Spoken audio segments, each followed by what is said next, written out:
بسم الله الرحمن الرحيم وبه نستعين أما بعد فأعوذ بالله من الشيطان الرجيم بسم الله الرحمن الرحيم وعاشروهن بالمعروف وقال النبي صلى الله عليه وسلم خيركم خيركم لأهله وأنا خيركم لأهله أو كما قال عليه الصلاة والسلام صدق الله العظيم وصدق رسوله النبي الكريم ونحن على ذلك لمن الشاهدين والشاكرين والحمد لله رب العالمين. اللهم صل على سيدنا محمد في أول كلامنا، اللهم صل على سيدنا محمد في أوسط كلامنا، اللهم صل على سيدنا محمد في آخر كلامنا. حضرات سامعین، نوجوانان اسلام اور عزیزان ملت، جیسا کہ آپ لوگ بخوبی اس بات کو جان رہے ہیں کہ تقریباً 2-4 ہفتے سے جس موضوع اور جس عنوان کو میں نے اپنا موضوع سخن بنایا تھا، اس میں ایک خاوند کو بیوی کے ساتھ کیسا سلوک کرنا چاہیے، ایک بیوی کو اپنے خاوند کے ساتھ کیسا سلوک کرنا چاہیے، تقریباً یہ سارے وہ عنوانات ہیں جو ضروری بھی ہیں، اہم بھی ہیں، اور تقریباً یہ سارے عنوانات کور ہو چکے ہیں.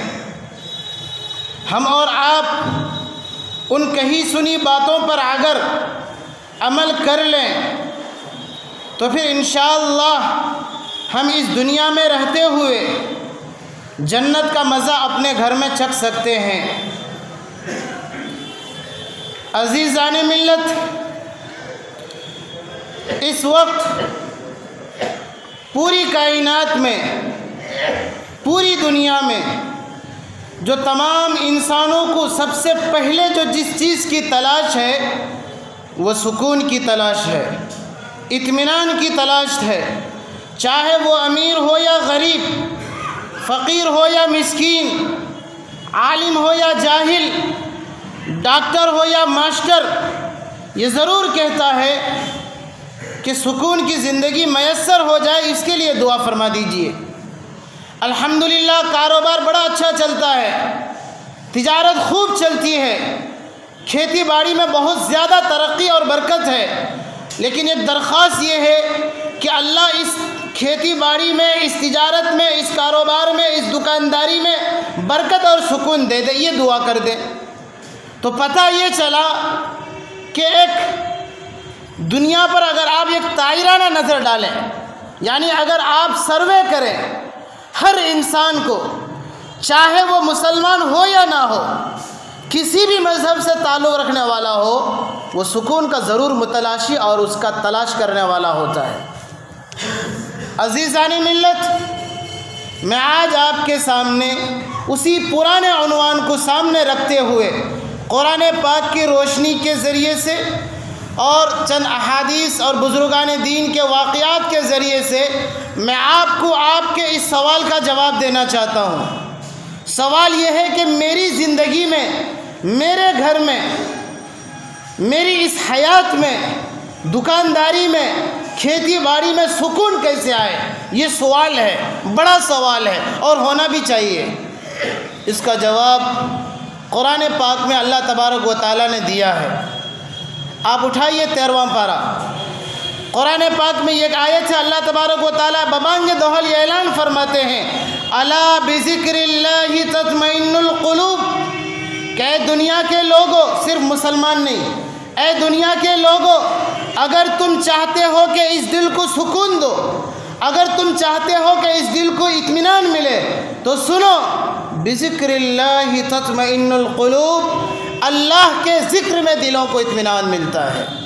قرآن کی ایک آیت ایک طرف یہ کہتی ہے اور ایک دوسری آیت ومن آیاتہ ان خلقکم من انفسکم ازواجا لتسکنوا الیہا۔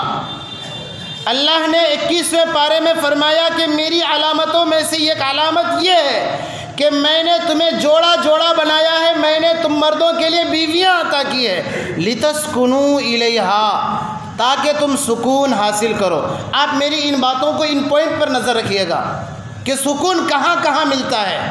لتسکنوا الیہا، اللہ نے فرمایا کہ سکون اس میں ہے۔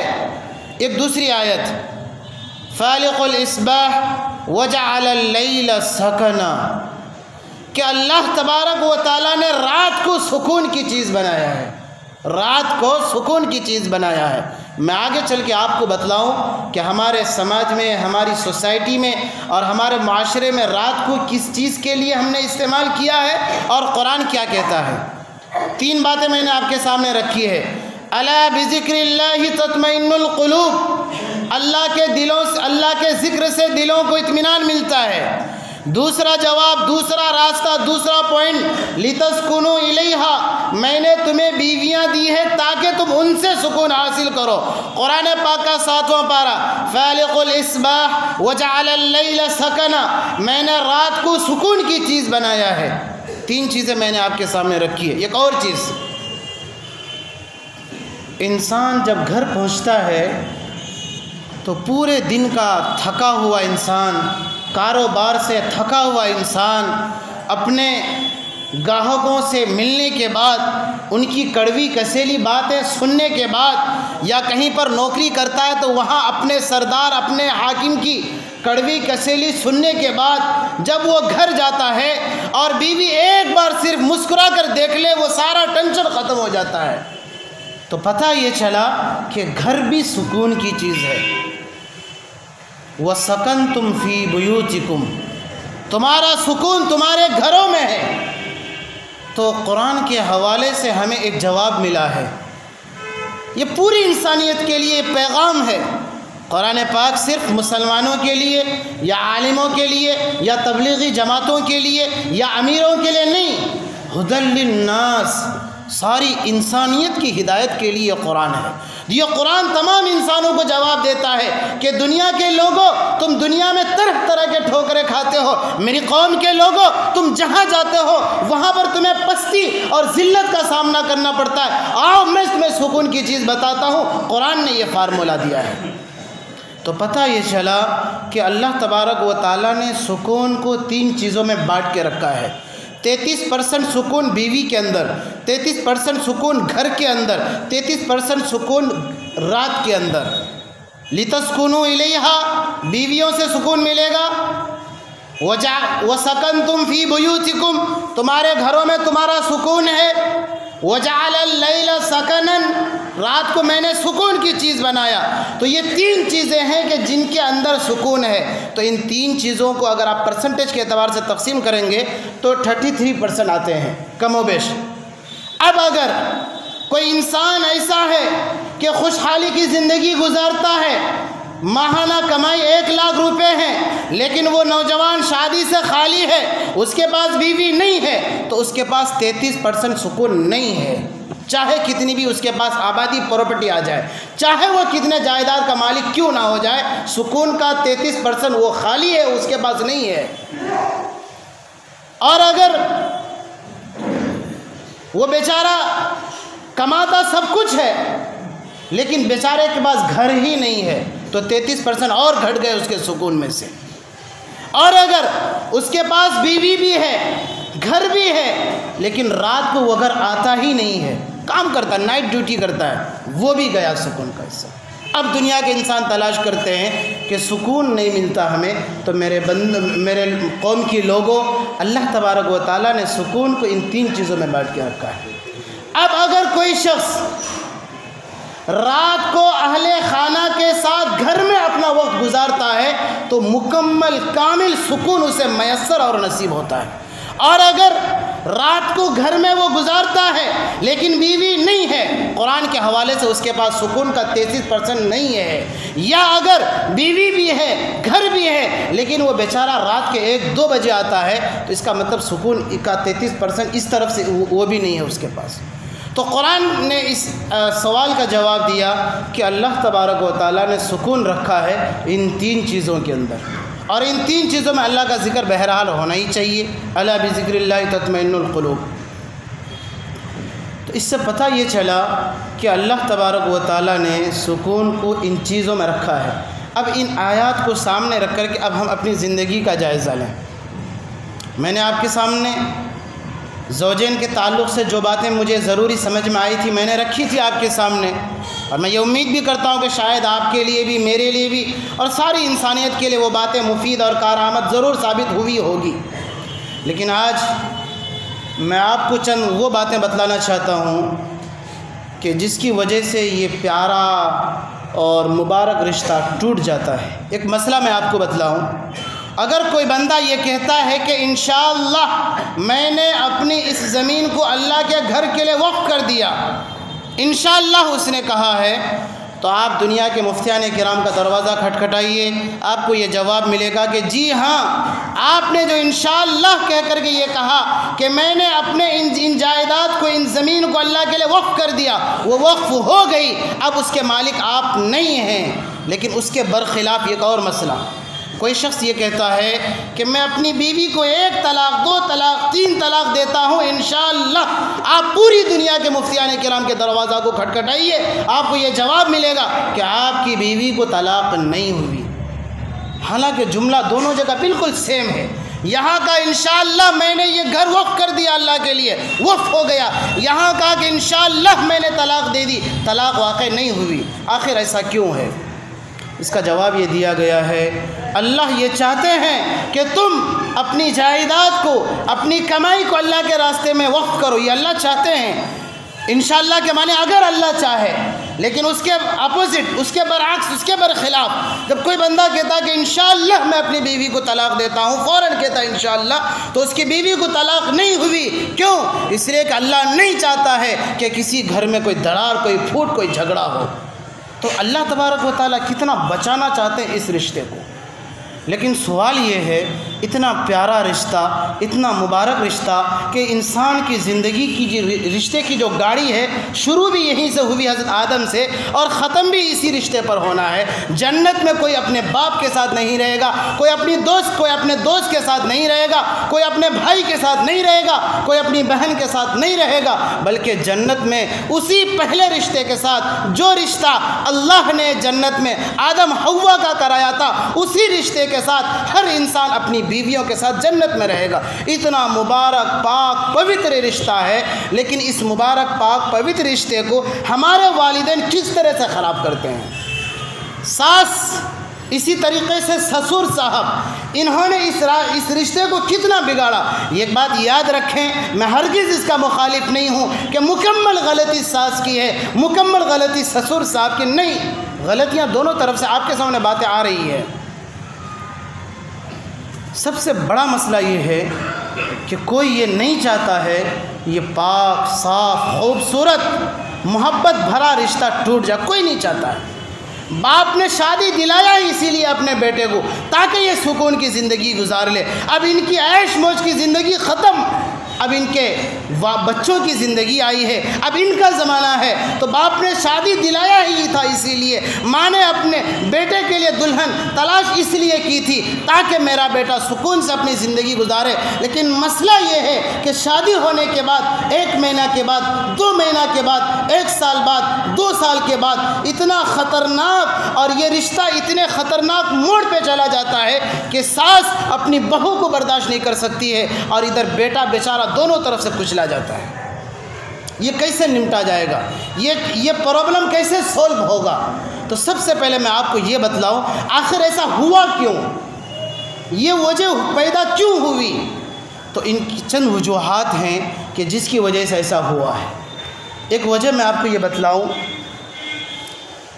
کہ انسان آج درگزر کرنا نہیں چاہتا ہے، اور اللہ کے نبی صلی اللہ علیہ وسلم نے ارشاد فرمایا ہے، خیر المال العفو۔ آپ نبی صلی اللہ علیہ وسلم کی اس حدیث کا سہارا لیجئے اور اس حدیث کے حوالے سے سمجھیے۔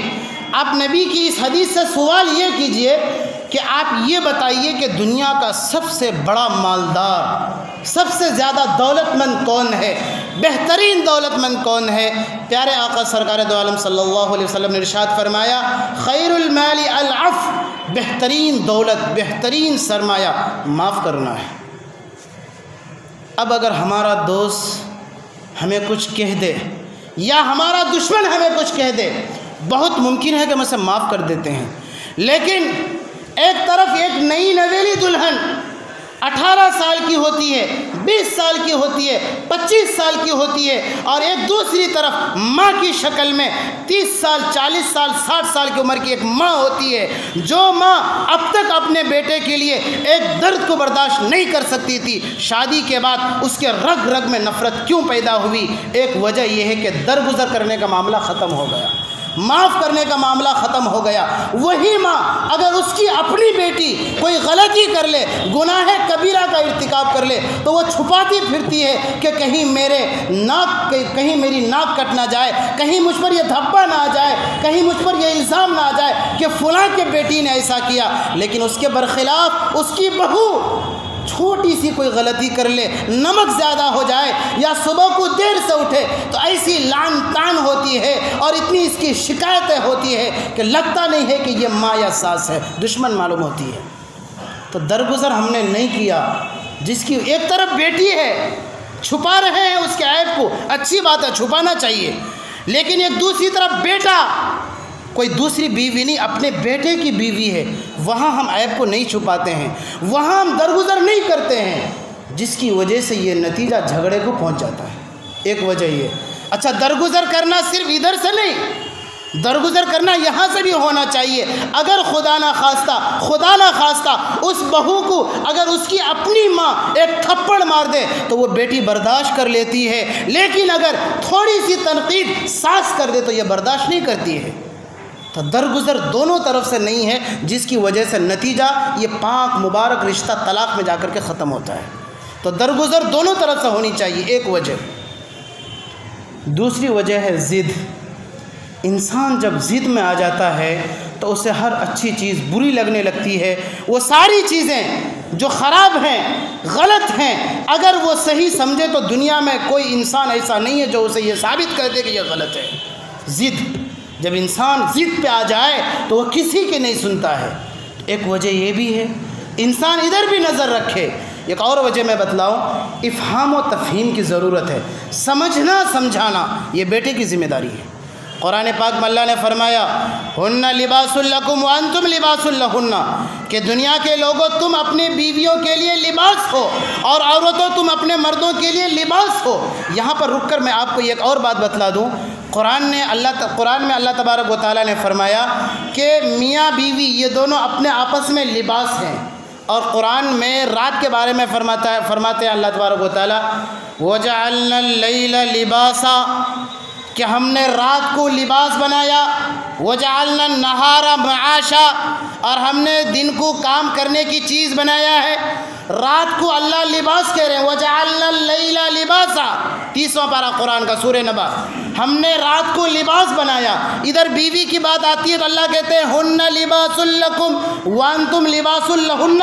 آپ سمجھ رہے کتنا کنیکشن، کتنا باریک نازک کنیکشن ہے۔ رات کو اللہ لباس کہہ رہے ہیں، ادھر زوجین میاں بیوی کو لباس، اس کا مطلب کیا ہوتا ہے؟